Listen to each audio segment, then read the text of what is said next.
जय हिंद साथियों, स्वागत है आप सभी का एक बार फिर से पीवी क्लासेस में। इस वीडियो में हम चर्चा करेंगे गणित विषय में दैनिक पाठ्य की डायरी किस प्रकार से बनाएं, तो अंत तक बने रहेगा हमारे साथ।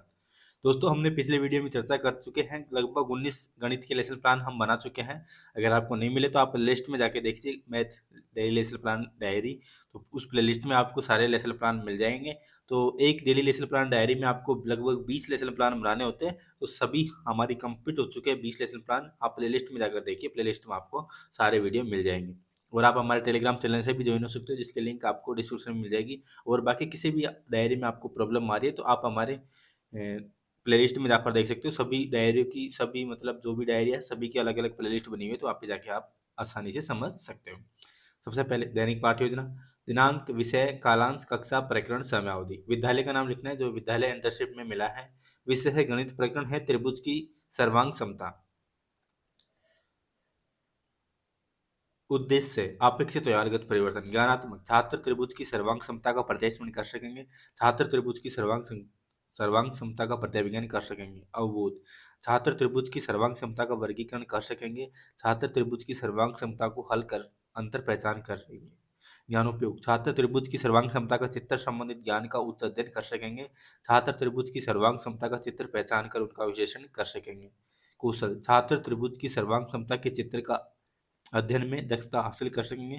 छात्र त्रिभुज की सर्वांग क्षमता के चित्रों को सूचीबद्ध करके अलग अलग प्रदर्शित कर सकते हैं। अभिरुचि, छात्र त्रिभुज की सर्वांग क्षमता का चित्र के अध्ययन के प्रति रुचि जागृत कर सकेंगे। छात्र त्रिभुज की सर्वांग क्षमता को सूचीबद्ध करके अलग अलग प्रदर्शित कर सकेंगे। अभिवृत्ति, छात्र त्रिभुज की सर्वांग क्षमता से संबंधित समस्याओं के प्रति सकारात्मक दृष्टिकोण रखेंगे। सहायक सामग्री, रंगीन चौक, डस्टर, संकेतक, लपेट फलक, मॉडल वगैरह वगैरह आदि। पूर्व ज्ञान, विद्यार्थी त्रिभुज की सर्वांग क्षमता के बारे में सामान्य जानकारी रखते हैं। अब यहाँ पे प्रस्तावना प्रश्न स्टार्ट होता है। इसमें लगभग आपको 4 से 5 प्रश्न करने होते हैं। इनका लेवल सरल से कठिन की ओर होना चाहिए और इसमें तारतम्यता होना जरूरी है। सबसे पहले छात्राध्यापक क्रिया, छात्र क्रियाएं। ताश के पत्तों की संख्या कितनी होती है? 52। 52 ताश के पत्तों की आकृति कैसी होती है? एक समान आकृति के ताश के पत्ते एक दूसरे को क्या कर सकते हैं? ढक सकते हैं। पूर्ण रूप से ढकी आकृति क्या कहलाती है? सर्वांग समता। आकृतियों की सर्वांग समता होने को क्या कहते हैं? सर्वांग समता।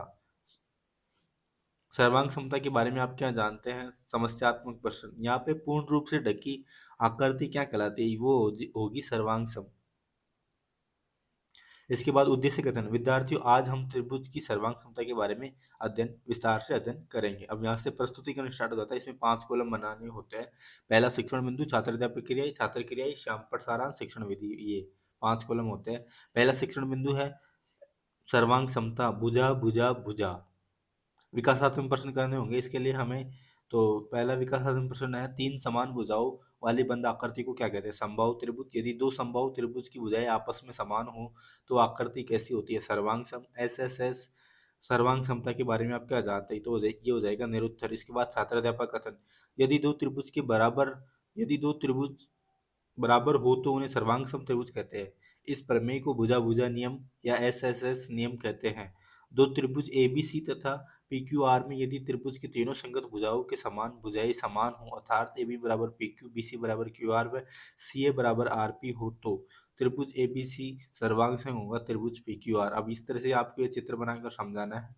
ये मिनिएचर आप चिपका सकते हो, ये आप स्टेशनरी की दुकान पे आपको नॉर्मली मिल जाता है। और आपको श्यामपट्ट पर लिखते हुए और मुख्य बिंदु को श्यामपट्ट पर लिखना है और समझाते हुए चलना है।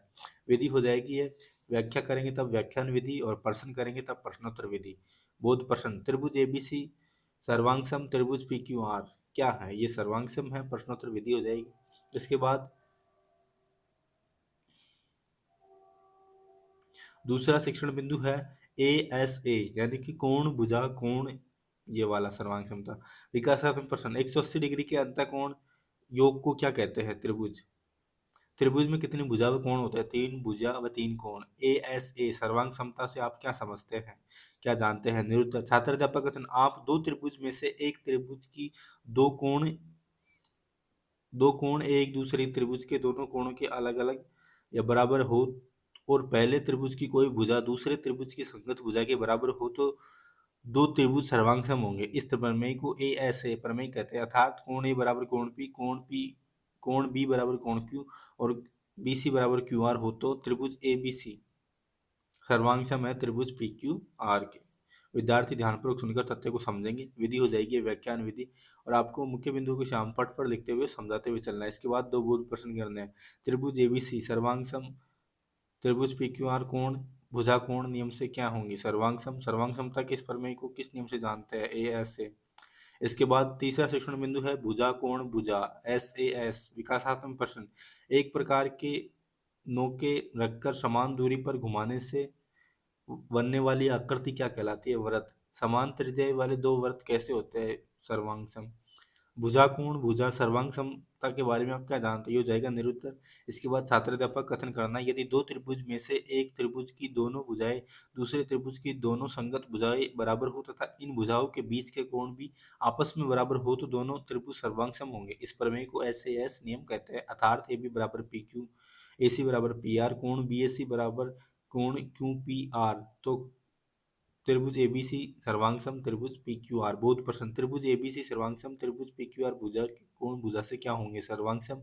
ऐसे एस का अर्थ है भुजा कोण भुजा। विधि हो जाएगी प्रश्नोत्तर विधि, और ये मतलब व्याख्या करेंगे तो व्याख्यान विधि हो जाएगी। विद्यार्थी ध्यानपूर्वक सुनकर सत्य को समझेंगे और शाम पट पर मुख्य बिंदु को आपको लिखते हुए समझाते हुए चलना है। इसके बाद मूल्यांकन प्रश्न करने होंगे। तीन समान भुजाओं वाली बंद आकृति कहलाती है। इसमें चार ऑप्शन देने हैं तो एक को टिक करना है। ताश पत्तों की संख्या खालिस्तान होती है। समान त्रिज्या वाले दो वृत्त सर्वांगसम होते हैं। सत्य है या असत्य ये बताना है। ऐसे एस का अर्थ है। इसके बाद एक क्वेश्चन गृह कार्य के लिए देना आपको। त्रिभुज त्रिभुज की सर्वांग क्षमता से आप क्या समझते हैं? त्रिभुज त्रिभुज की सर्वांग क्षमता को समझाइए। इसके बाद परिवीक्षण पृष्ठ होता है, तो इसमें क्रम संख्या दिनांक लिखनी होती है जिस दिनांक को आप प्रस्तुत करते हो।